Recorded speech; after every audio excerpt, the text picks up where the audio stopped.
Welcome to our auction series. And I just want to say before we start, I'm not a lawyer. I'm going to show you what I know on how to look up properties, find properties, and value properties. I am an appraiser. I can do that. But I'm not a lawyer, so this is not legal advice. And if you need legal advice, you should get a lawyer.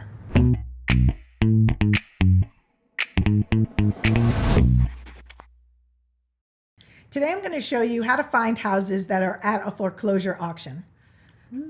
A lot of people ask me this. I get this all the time. How do I find, where are the houses to buy that are being foreclosed on? And in this market, there's not a lot of foreclosures because houses can be sold for more than people owe. Right. But there are always foreclosures because sometimes people pass away and they had a mortgage and they didn't have anyone to inherit that home. So we still have issues. There's always divorces and life events that cause foreclosures to happen in any market. Inventory is really low, so we're going to see where there is some inventory. And here's some stats, actually. In Palm Beach County in Florida, there's 4,086 total units for sale, 2,602 foreclosures. Now, generally, those foreclosures aren't part of that first inventory number, but it basically doubles inventory when you look at foreclosures. And if you can't find something to buy, you're going to want to do that. All right, so we're going to start off with auction.com. And auction.com is where you can find all the houses for auction. And you're going to want to make an account with auction.com so that you can start the bidding process. And I did this for Palm Beach County. So you would type in here, Palm Beach County, Florida, and it will give you these results. And I'm going to pick this particular house right here. It says it has an estimated value of $500,000, an opening bid of $100, and it doesn't give us the rental estimate at all. This particular house tells us we can bid at the county site. So we would click on bid at the county site to find out more information about when this is going to happen, the date, the time, that will all be there. And then the location is Palm Beach County at the main courthouse is where they say that the auction is going to go off or happen. But you actually do the bidding online.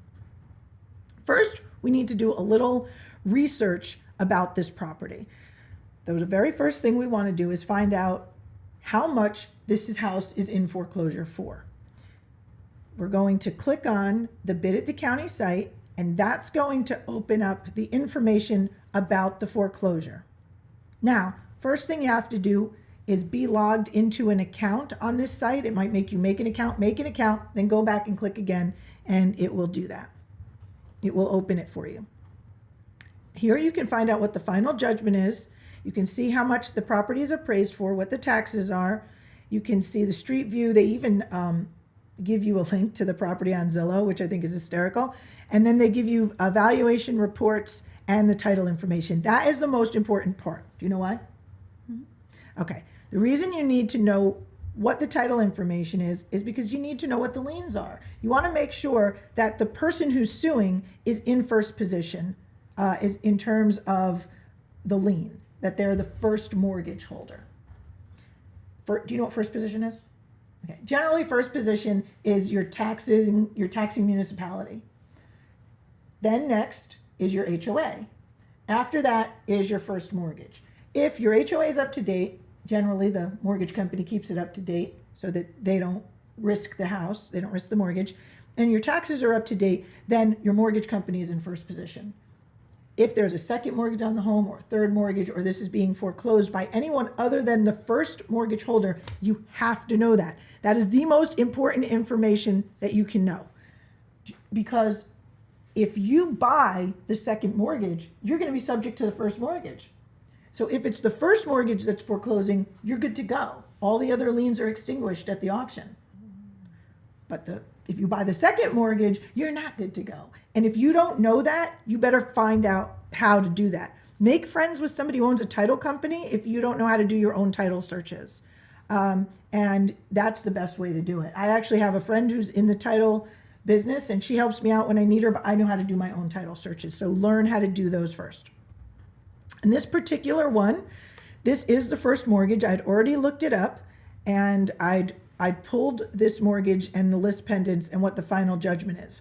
The final judgment on this is $247,000, And now we need to find out what it's worth. We have to assume the worst.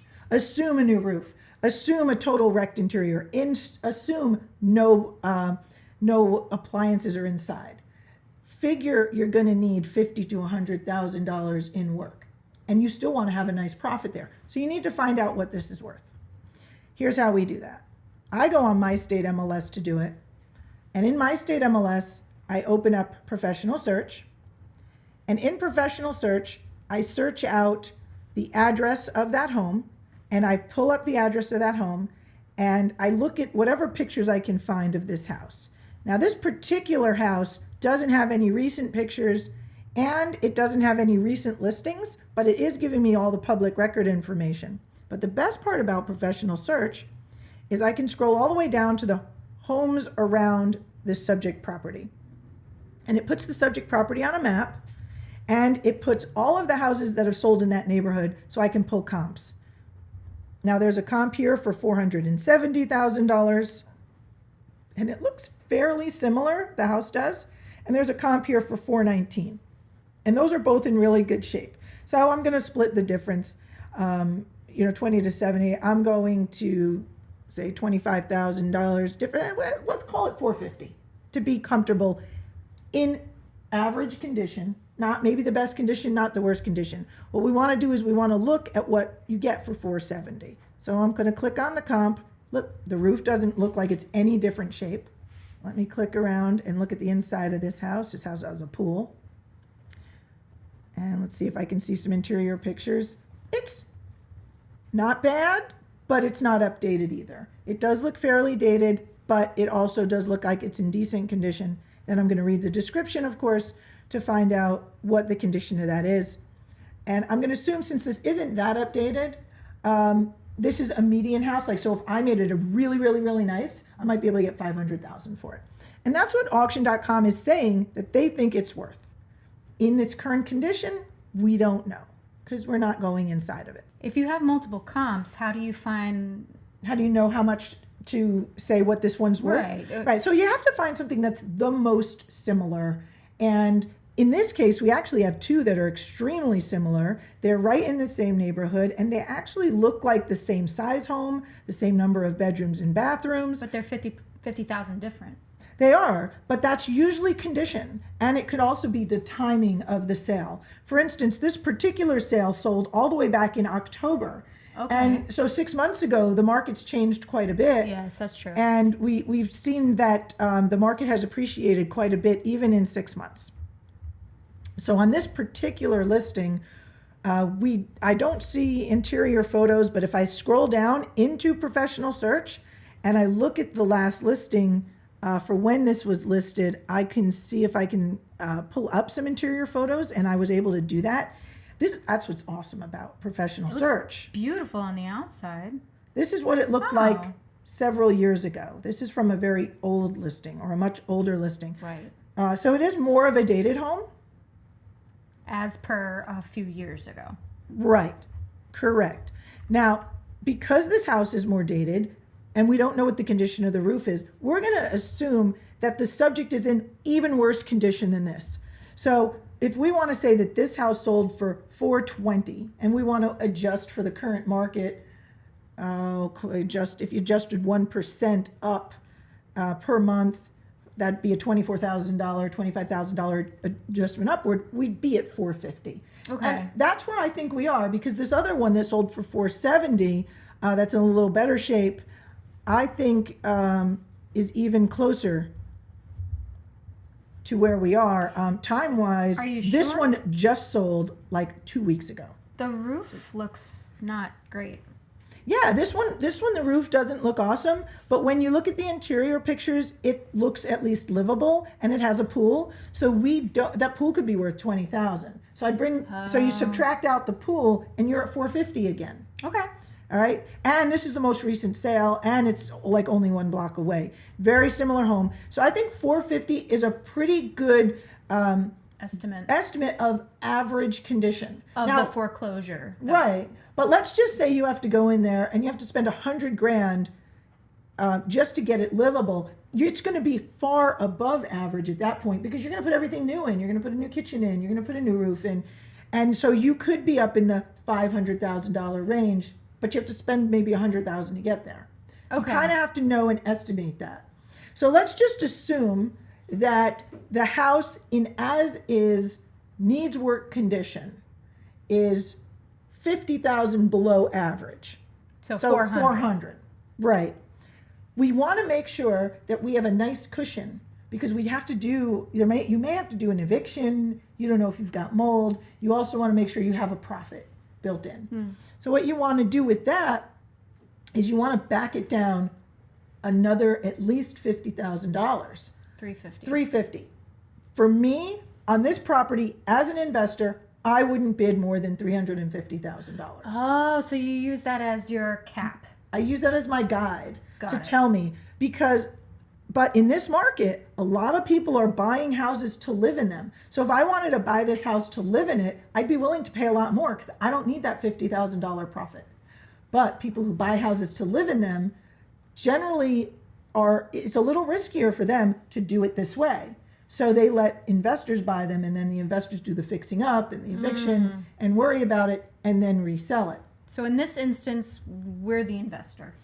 In this instance, I'm thinking like an investor because that's what I do. I do these, and I've done these for years, is I've purchased homes this way right at foreclosure auction. Okay. And then I've had to do the fixing up. And there can be a lot of work involved. There also can be title issues involved. And you want to be really careful about those title issues. So what you want to do is you want to go on the county sites. You want to pull up the information about the home. You want to look at everything about the home. This particular one has a floor plan online, so you can see how big the home is, how many bedrooms, bathrooms. How are you looking this up? I'm looking this up on the county appraiser's website. Okay. The county, I call it the county assessor, but they can also be called the county appraiser. And that's the tax appraiser. And is this public?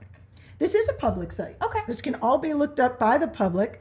There's information on what the actual foreclosure is. There's information on the liens. So what you want to do is you need to do all of your due diligence.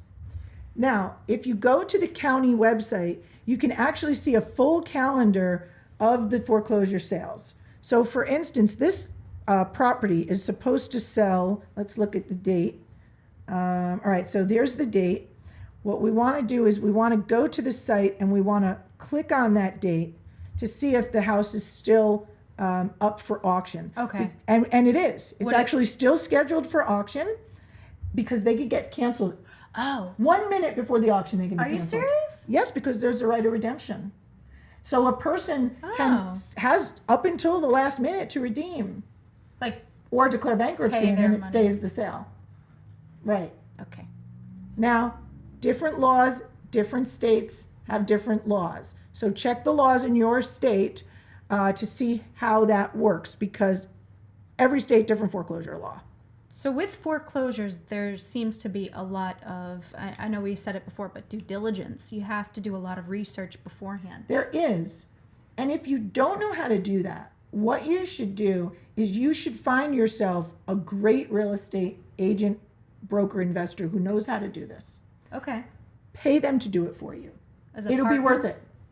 No, it'll be worth it. Think about it. Pay them as a consulting fee or a commission on the value of the home as the buyer, and you'll get a home at a better price. You won't be competing for that home the same way you're competing on the open market. You're willing to pay more than the investors if you want to live in it. So it could totally be worth it for you to do that. Now, if you don't know how to do this and you have any questions about this at all, I need you to put those questions down in the comments. I will answer them for you. I will help you figure this out.